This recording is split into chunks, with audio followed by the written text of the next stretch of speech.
Good evening. Welcome to the Majors and Quinn Facebook page and YouTube channel.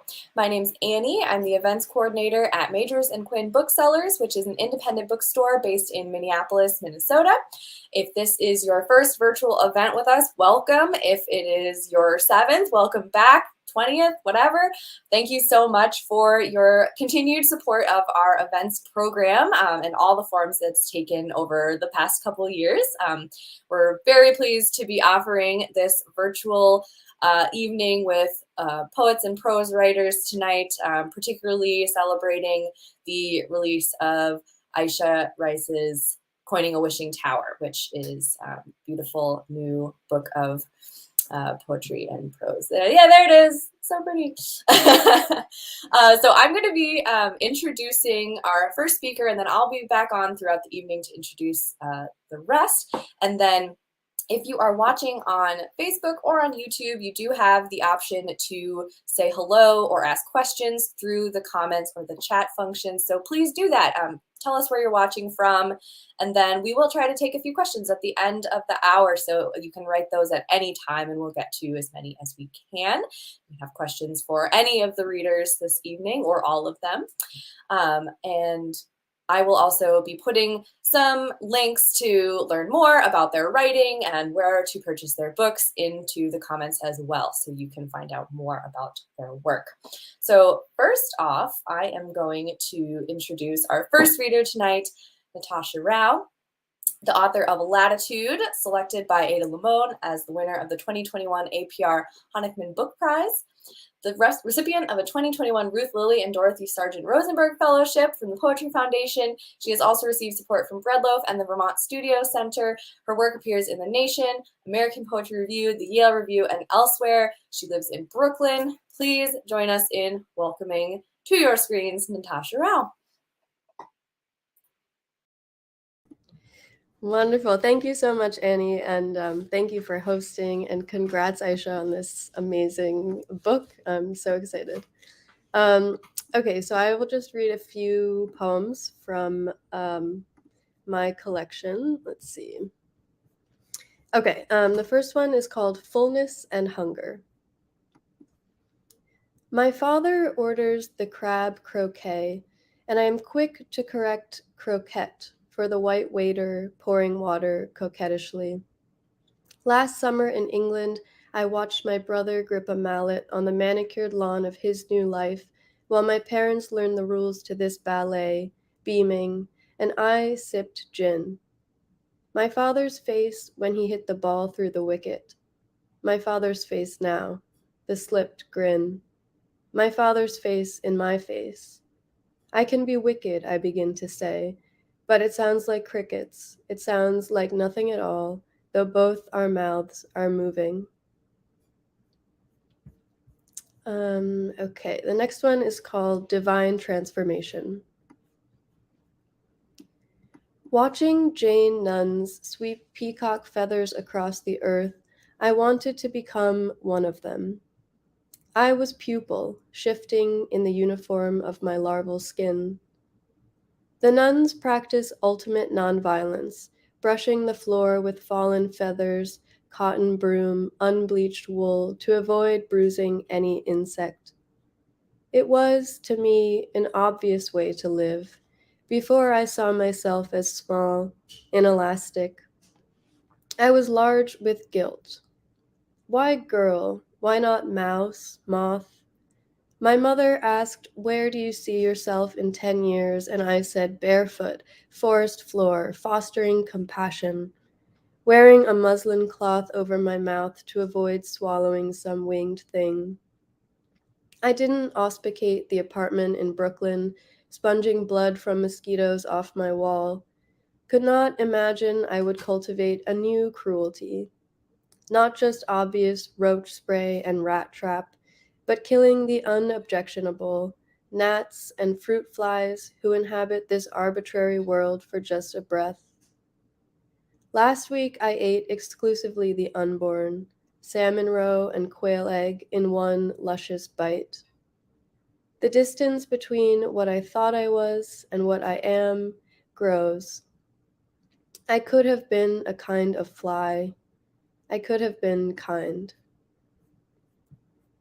Okay, this next one is called What It Was Like. We had sushi that was so fresh we blushed. Every 17 years, the cicadas rasped a kind of warning, showed us with increasing urgency the need to leave our old bodies behind. I thought I could make some kind of difference. I thought I could memorize enough facts to stay composed in debates and not cry after one glass of wine when my brother says we can all just go to Mars. I thought what I did was forgivable in the grand scheme of things, that your love was an inexhaustible resource. Terrible people made terrible decisions. Good people made terrible decisions. Which was I? It depended on the color of light in the bathroom, the angle at which I held my face to the mirror. I lived in a city at sea level. Sea level headed now, the frailty underfoot. We pretended not to notice. We loved receiving shipments to our home, ceremoniously slashing packages with scissors, cleaving, leaving nothing but confetti. It was like sitting across from you at dinner and wondering when to tell you, knowing the worst is coming and simply ordering another drink. Meanwhile, the bubbles in the glass keep rising. It was luxurious. It was inevitable. It was a thick piece of fatty tuna, brimming with mercury, somehow effortless to swallow. Okay. Now I will read, I think I'll do like 2 or 3 more. Um, this is called In My Next Life, Let Me Be a Tomato. In my next life, let me be a tomato, lusting and unafraid. In this bipedal incarnation, I have always been scared of my own ripening, mother standing outside the fitting room door.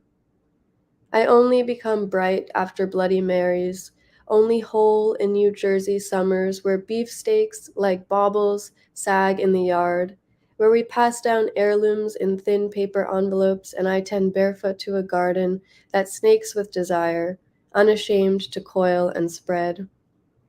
Cherry falls, brandywine, sweet aperitif, I kneel with the spool, staking and tying, checking each morning after last night's thunderstorm, only to find more sprawl. The tomatoes have no fear of wind and water. They gain power from the lightning, while I, in this version of life, retreat in bed to wither.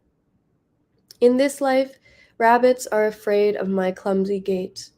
In the next, let them come willingly to nibble my lowest limbs, my outstretched arm always offering something sweet. I want to return from reincarnation's spin covered in dirt and buds. I want to be unabashed, audacious, to gobble space, to blush deeper each day in the sun, knowing I'll end up in an eager mouth. An overly ripe tomato will begin sprouting, so excited it is for more life, so intent to be part of this world, trellising wildly. For every time in this life I have thought of dying, let me yield that much fruit in my next, skeleton drooping under. Hello, everyone. Sorry about that. We are gone, and I think we're back now. Natasha, can you hear me? Oh, yes, I can. Okay, great. I am so sorry about that. Oh, no worries. All right. Where did it cut off? I actually didn't I even think realize. you should start that poem again. Okay, perfect. Great. Okay. I will start the poem again. Okay. In my next life, let me be a tomato. In my next life, let me be a tomato, lusting and unafraid. In this bipedal incarnation, I have always been scared of my own ripening, mother standing outside the fitting room door. I only become bright after Bloody Marys, only whole in New Jersey summers where beefsteaks, like baubles, sag in the yard, where we pass down heirlooms in thin paper envelopes and I tend barefoot to a garden that snakes with desire, unashamed to coil and spread. Cherry falls, brandy wines, sweet aperitif. I kneel with a spool, staking and tying, checking each morning after last night's thunderstorm, only to find more sprawl. The tomatoes have no fear of wind and water. They gain power from the lightning, while I, in this version of life, retreat in bed to wither. In this life, rabbits are afraid of my clumsy gait. In the next, let them come willingly to nibble my lowest limbs, my outstretched arm always offering something sweet. I want to return from reincarnation's spin, covered in dirt and buds. I want to be unabashed, audacious, to gobble space, to blush deeper each day in the sun, knowing I'll end up in an eager mouth. An overly ripe tomato will begin sprouting, so excited it is for more life, so intent to be part of this world, trellising wildly. For every time in this life I have thought of dying, let me yield that much fruit in my next, skeleton drooping under the weight of my own vivacity, as I spread to take more of this air, this fence post, this forgiving light. And let's see what time it is. Okay, I will do just two more short ones. So, let's see. Where did it go? Okay, so I'll read this poem because it is spring, which I know because my allergies are like fully fledged. So I apologize for like the congestion, but this is called Another Spring. Another failed chance to vault frog-like into a new life. It's pre-green, thinned acrylic approximating watercolor, and with a paintbrush I am pollinating lemon trees, impersonating bees. Still so far from honeyed. I couldn't kill a stink bug, but somehow it was easy to betray you. Ants swarmed the semen-damp cloth. Releasing their glossy bodies into moss, I allowed myself to pretend I am not monstrous. Every year, this ritual. Spring is only a performance of reinvention. The flowers keep becoming themselves. Always the stink bug concealed behind its shield, the hungry, horny ants, the sparrow undoing her nest as I pull apart my life. I have to believe azalea buds might swoon into forsythia while nearby snow melts to milk. Some proof I could become improbably gentle, good as drops of water on turned dirt. And then the last poem I'll read is called Or, and I wrote it after Nicole Seeley's poem And, in which every single word in the poem has the word and contained somewhere inside of it. So I did the same thing, but with Or. Okay, Or. Forgive earthworms for contorting. Prioritize forests before work or glory. Worship dormice. Forsake ordinariness. Forget conformity. Gorge words euphorically. Stories immortalize orgasm, horseflies, floral histories. Workshop emperors or gladiators rigorously. Explore discomfort, remorseless scorpions or forbidden seafloors. Reforest, dechlorinate, evaporate fluorescence. Memorize aphorisms before performing thunderstorms unforgettably. Endeavor for gorgeous, borderless worlds, multicolored, unanchored orchestras. Orbit memorably. Thank you very much. And Annie, it's all you. Thank you so much, Natasha. All right. Thanks, everyone, for hanging in there. Thank you, Natasha, again. That was so beautiful. And I loved that Aura poem. That's such a cool idea. So next up, we have Jen Liu. It's going to do some reading. Jen Liu is a Fiction Susan Writer Fellow and 2021 NYSCA NYFA Fiction Finalist. She's the recipient of fellowships and residencies from Asian American Writers Workshop, Kunibin, Mona/Voices, Tin House, Jerome Foundation, Malay Arts, and Anderson Center at Tower View, among others. Her work has been featured in The Margins, Sepia Journal, 1 Minute Press, Bomb Magazine, and Joyland. Please join me in welcoming Jen Liu. I'm going to give myself a little round of applause in this room. Thank you, Natasha, and thank you, Ayesha, for inviting me to be a part of this. I met Ayesha back in 2018 through the Asian American Writers Workshop, so it is really beautiful to kind of see this book come to fruition and to watch her on her journey, and I really hope that everyone watching gets a chance to read it. It's an incredible book, and when I was thinking a little bit about what I was going to read today, if you haven't read Ayesha's book yet, it's a poetry book, but it has a lot of kind of internal narrative logic to it. And so, and inanimate objects also kind of play a really large role, things like the moon. So I am going to read a piece that was published on The Margins, which is Asian American Writers Workshop's journal. And this piece I've never read out loud before, but the moon has a role to play in it. So I hope you guys take note of that. And the piece is called Hello, Doorknob. Grandma had lived with him for 72 years. When they met, she was 15. Before he was Grandma's husband, he was a pharmacist employed by the People's Liberation Army. She was the only daughter of merchants. Her father owned a textile factory along the river. As a woman, she was set to inherit nothing. Her father viewed education for women as a chore. As a result, she could not read. In the long afternoons spent at home, she learned how to sew scarves, handkerchiefs, linen pants, and to cook the dishes her husband liked. Pig knuckles steeped in soy sauce, beef with anise and soybean, thick, hearty dishes from the north. Her husband wore glasses and had the countenance of a toad.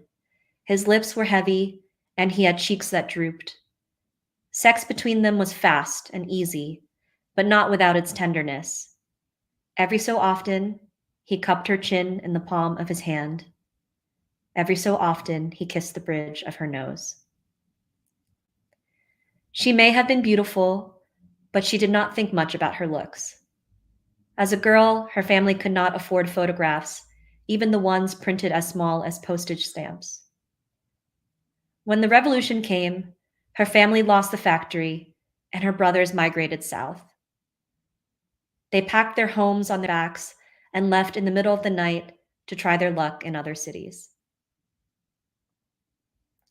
Over time, she had 3 children, all girls. She was happy with daughters because she was scared of the rowdiness of boys. During motherhood, she developed a nervous condition. Her hands would shake of their own accord.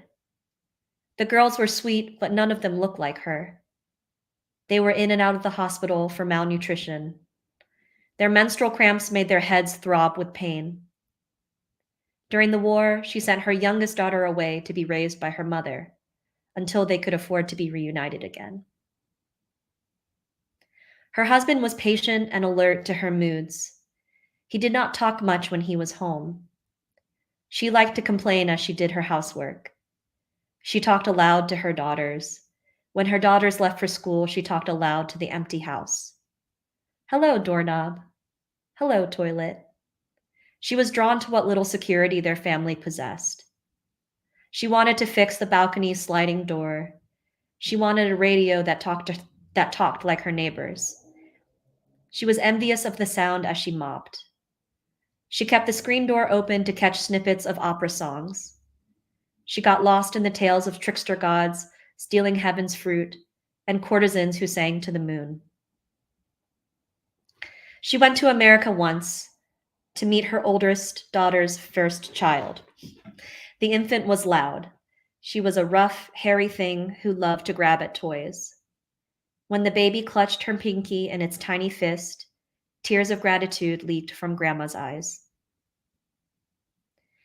In America, she hated her daughter's clipped hair and the refrigerated milk that made her stomach turn. She could not walk to the market or answer the telephone, so she paced around her daughter's neighborhood and studied the plants and trees. The motion of sitting in the back of a moving car made her sick. On a trip to the Great Smoky Mountains, she vomited rice and pickled vegetables onto the wide American asphalt, a road smoother than the rubble that crowded her city's streets. She clutched her empty stomach and moaned the whole way home. The other daughters married and moved away to other cities. Her husband bought her a television. In the mornings, he read her the daily news. The wealth was always increasing. In their new apartment, they no longer showered over the toilet. There came a time when she could not clean the house on her own. In the retirement home by the canal, they played mahjong and tennis. Her husband was the social one, walking ahead of her in the hallways, making friends. Sometimes she grew so nervous that she had to sit in her room for hours until her hands stopped trembling. She wondered if her daughters ever thought about her. It was a relief when they called her on the telephone and talked pleasantries. The passage of time wrapped itself around them. Her husband broke his hip. She cursed her thinning hair and swollen feet. Her daughters called her less and less. Soon it was her husband who sang songs to the moon. In her dreams, the highway stretched long and steady ahead of her.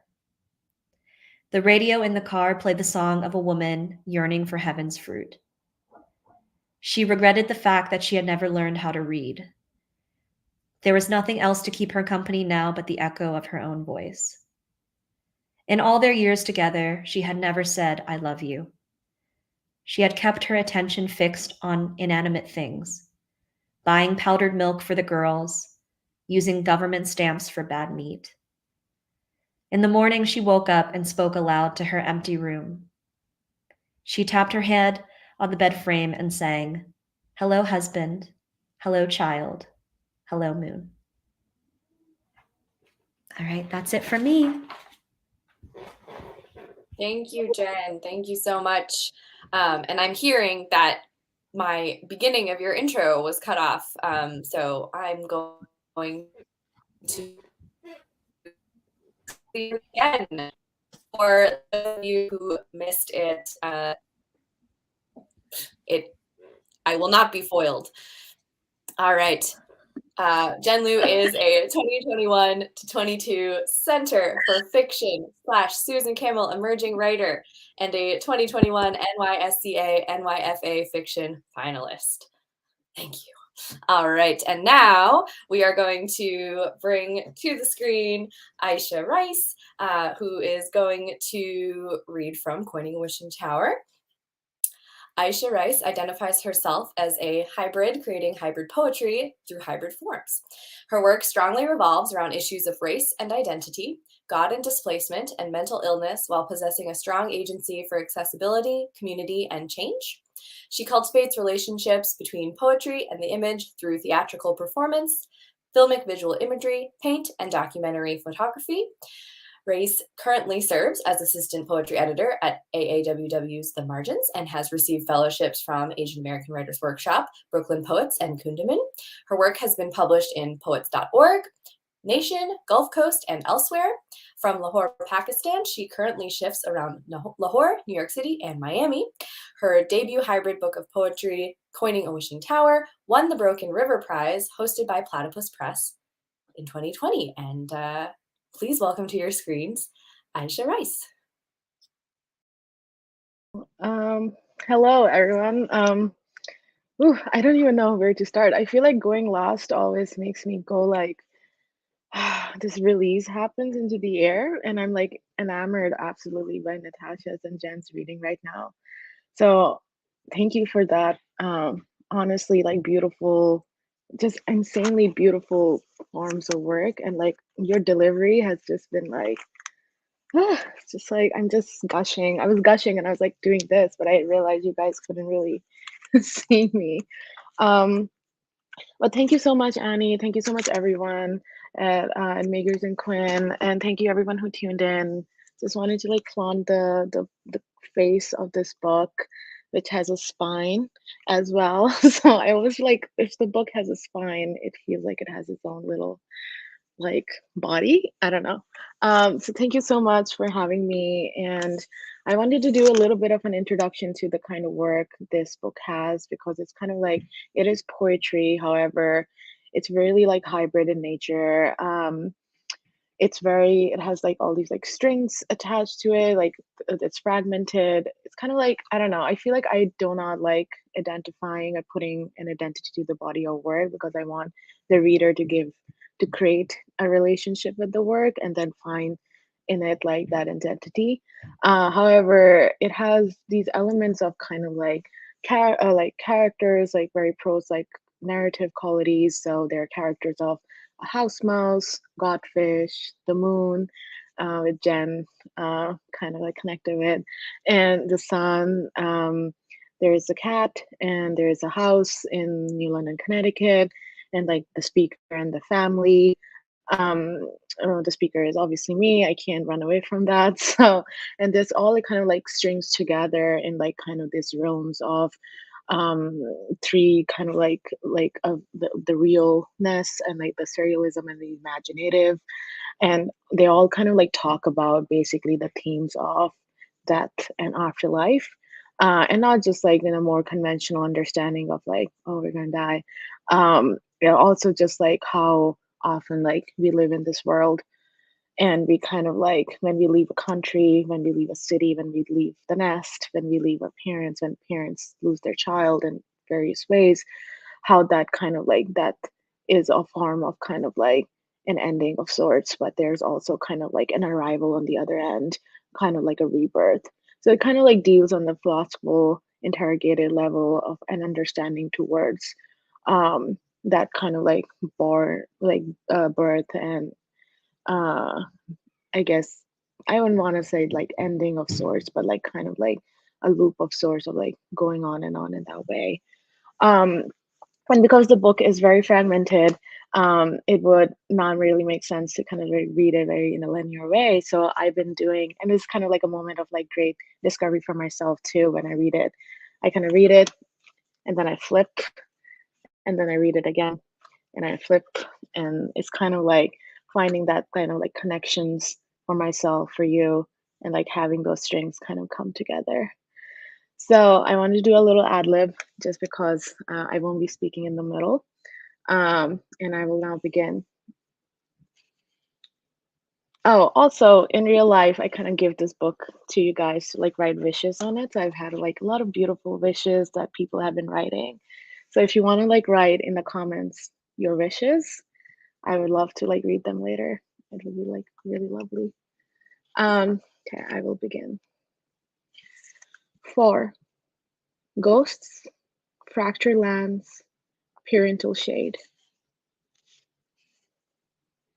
Indeed, too, we belong, and too, we shall return. 1. Housemouse was running to the mountains, and nothing became of any of his climbs.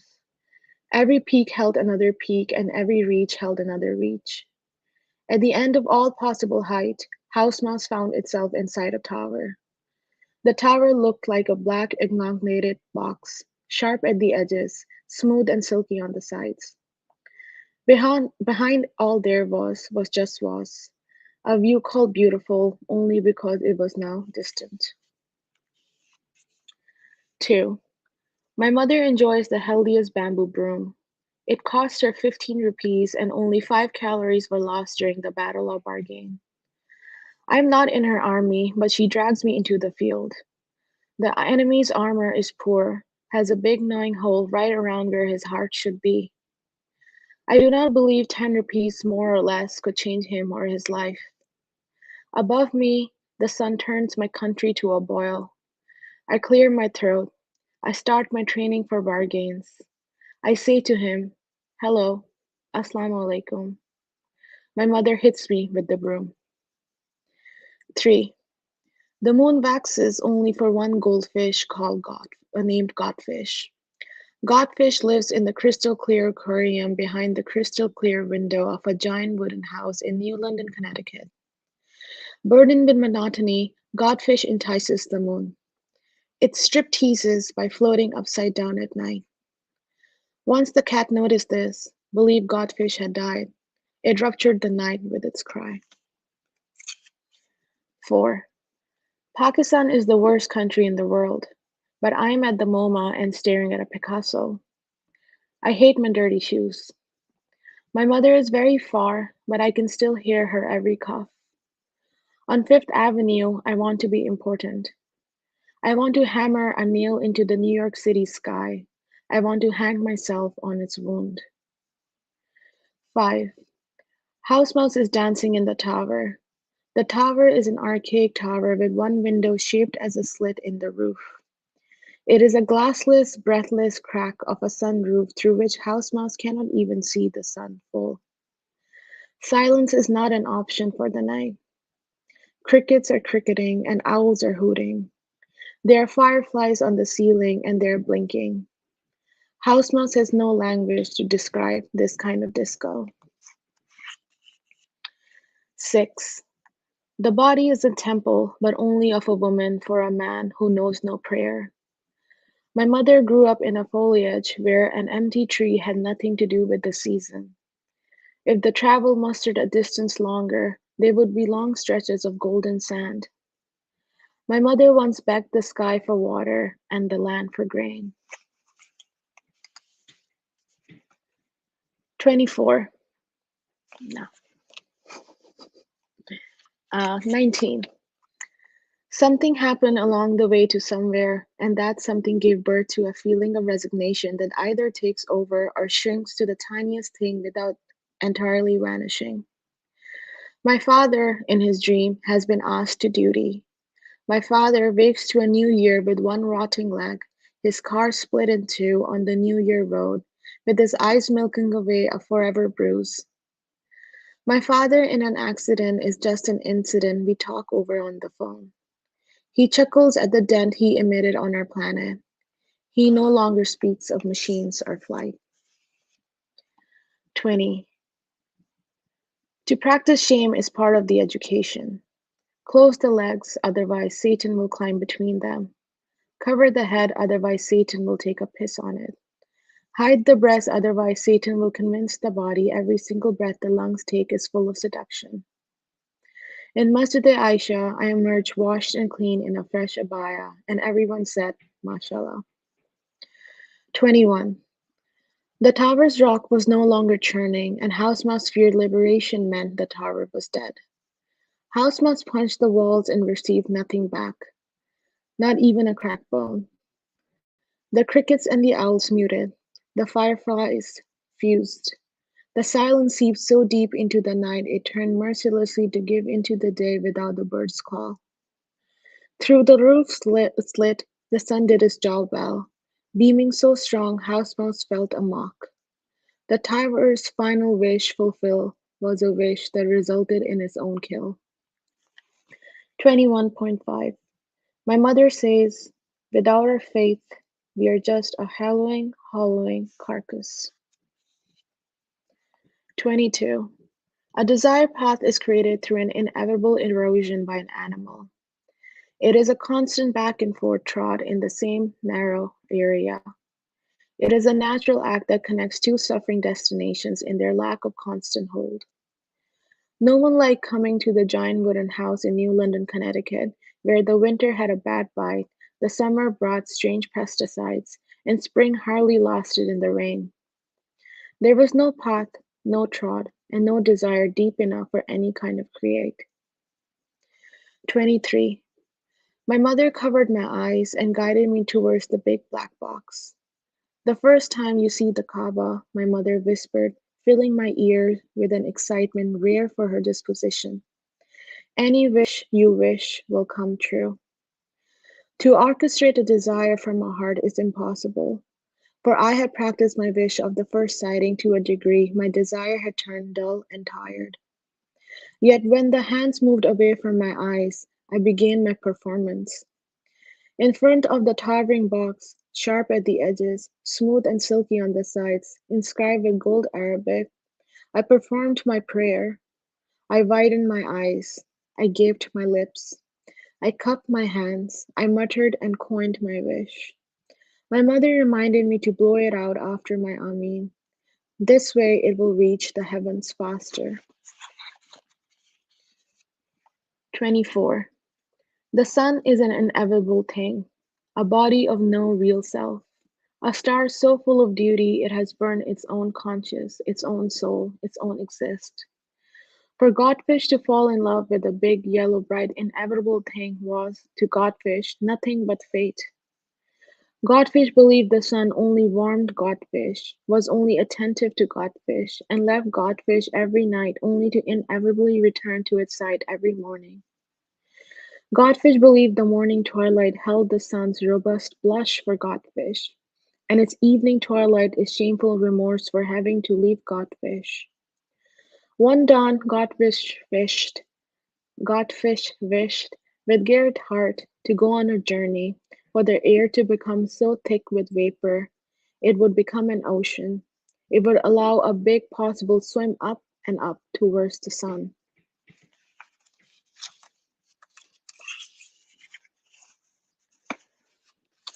41.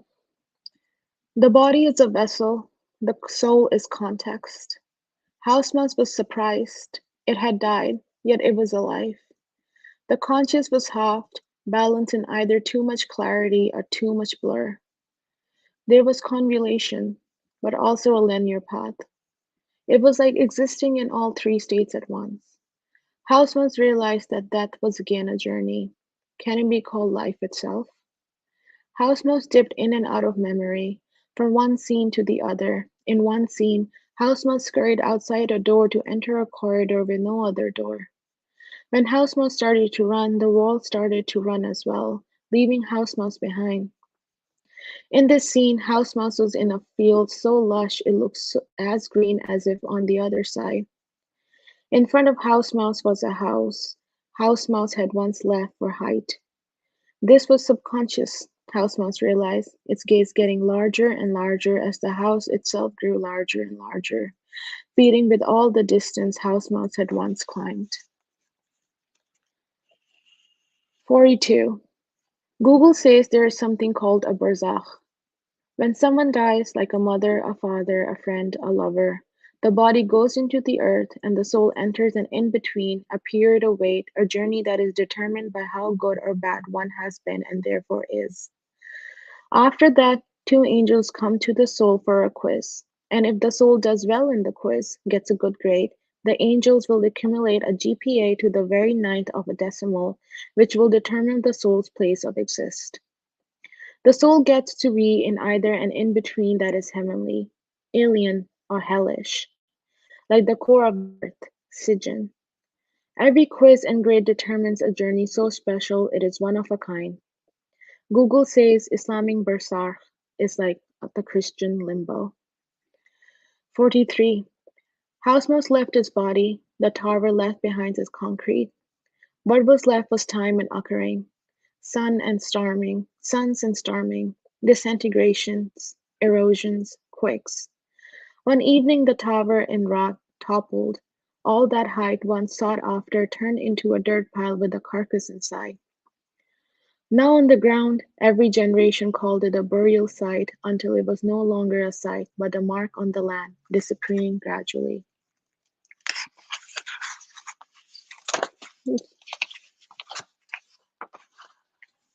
44. My mother grinds her teeth in her sleep. My father talks to himself in full wake. My mother locks her bedroom door, shuts down the ceiling fan, and naps. Sits on the couch and says, Amma, Amma, hi Amma. My mother was born after 13 years from a second marriage. My father, an orphan boy full of guesswork. My mother watches Eat, Pray, Love. My father Facebooks. When they spend time together, they spend it collecting debris to assemble some kind of rock. They try to recall and remember. They sit in each and every room of a very big house with walls full of picture frames and clocks. Outside every window, the sun is so strong it lights up every floating particle of the once invisible dust. Gonna go to kind of like the end-ish. Spoilers. 50. Once upon a time, I was in middle school.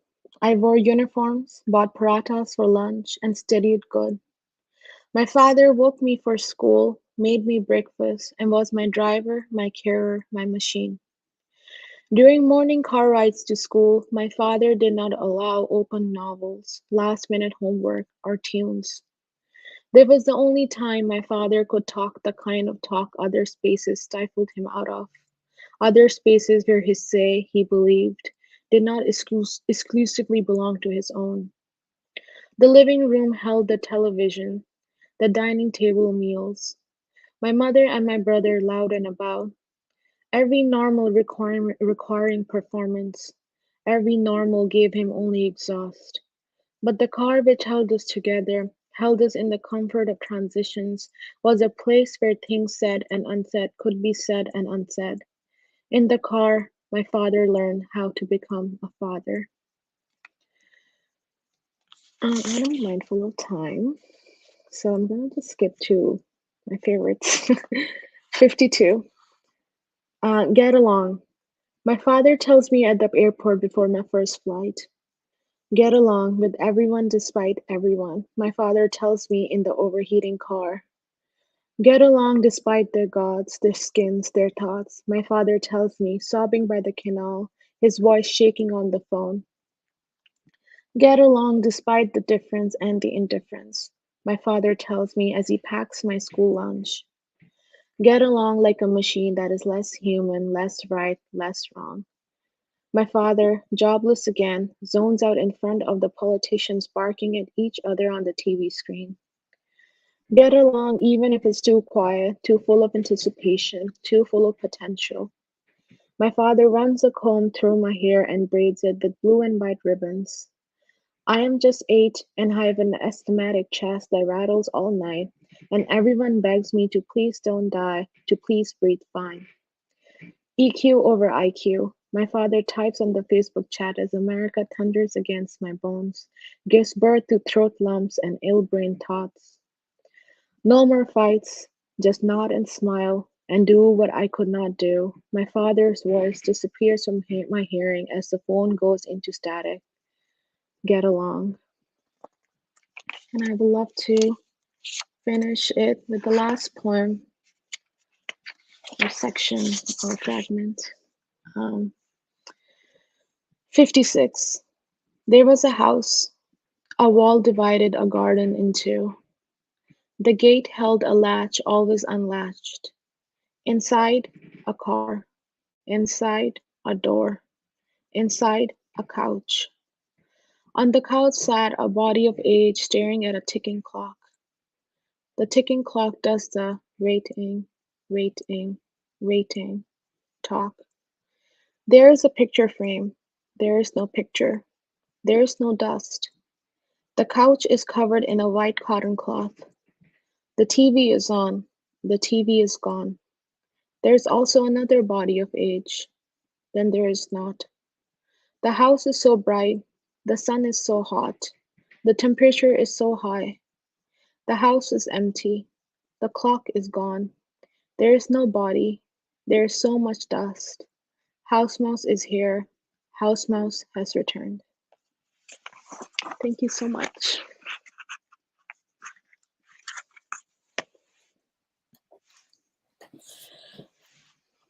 Thank you so much, Ayesha. I brought everyone back on screen because I would love to hear you all sort of speak a little bit to one another. Also remind people who are watching that this definitely ask questions if you have them, or let us know what your favorite part was, or yeah, we just want to see you out there. I do remember from our private side of the comments, I think that to kick things off, Jen maybe has a question for Ayesha and Natasha. So why don't we start with that? Yeah, I was noticing both of your books have really beautiful and distinct cover art. So I was wondering if you could talk a little bit about how you chose the cover art to match the poems and the collection that was inside. Natasha, do you want to go first? Because I'm also very curious about your cover art.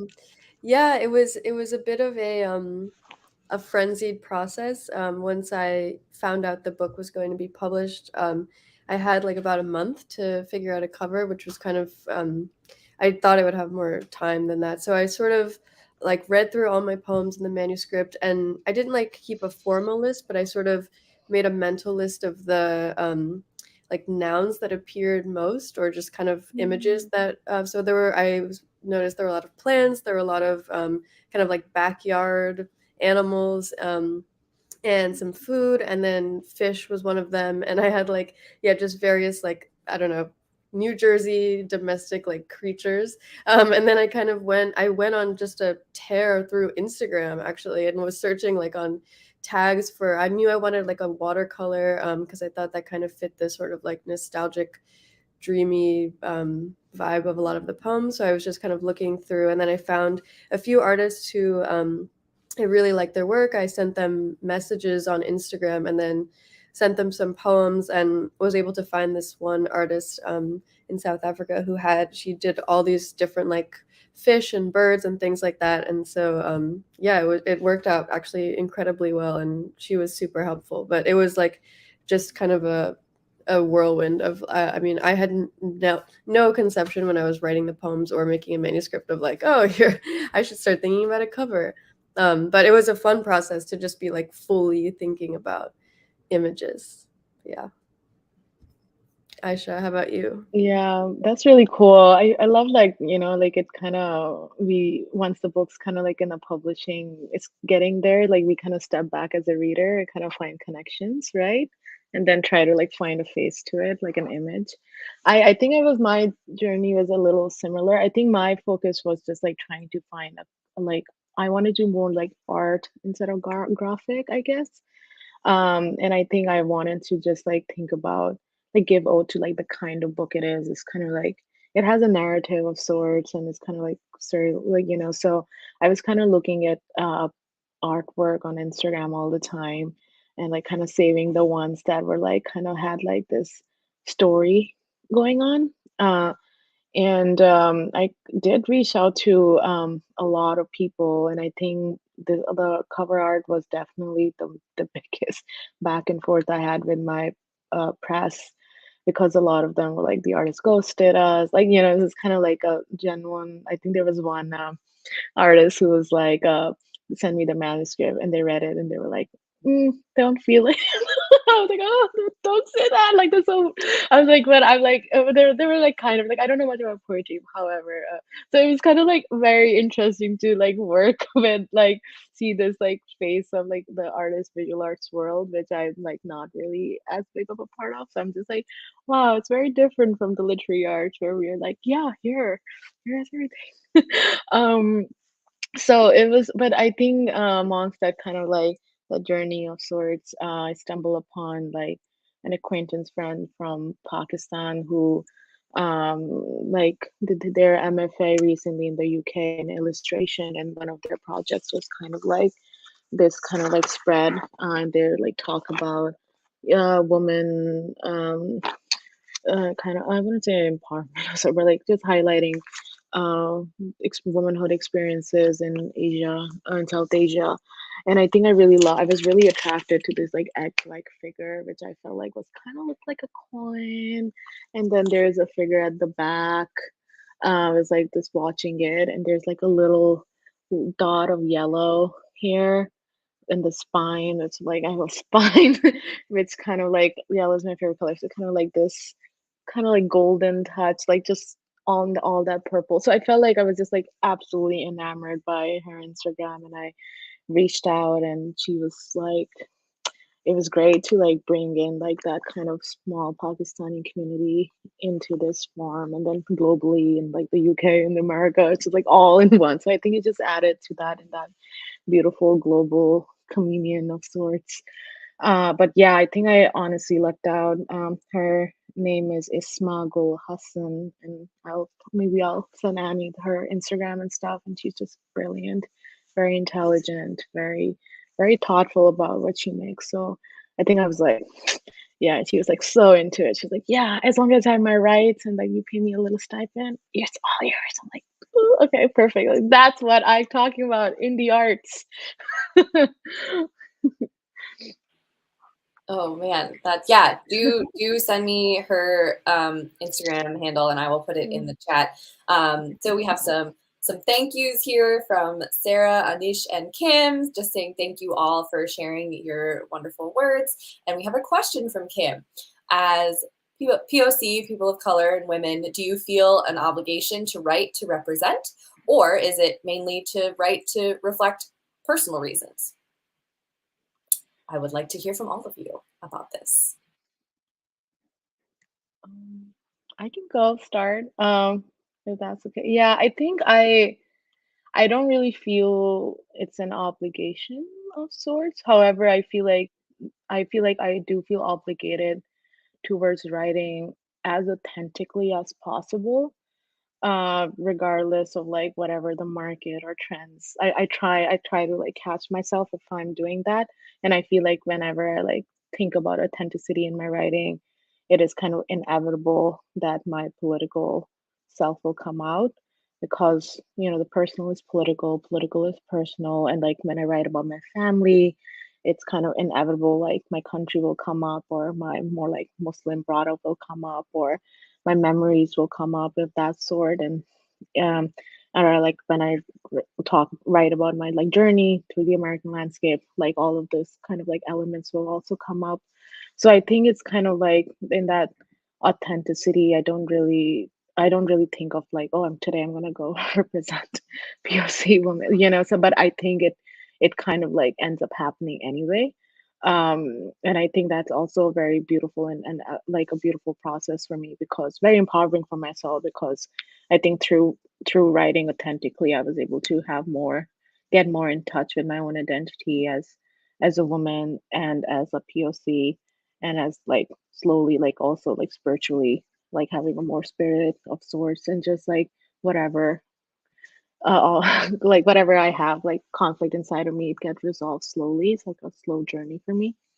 But I don't really, honestly, for me personally, I don't really think that much when I write. Just 'cause- what about you guys?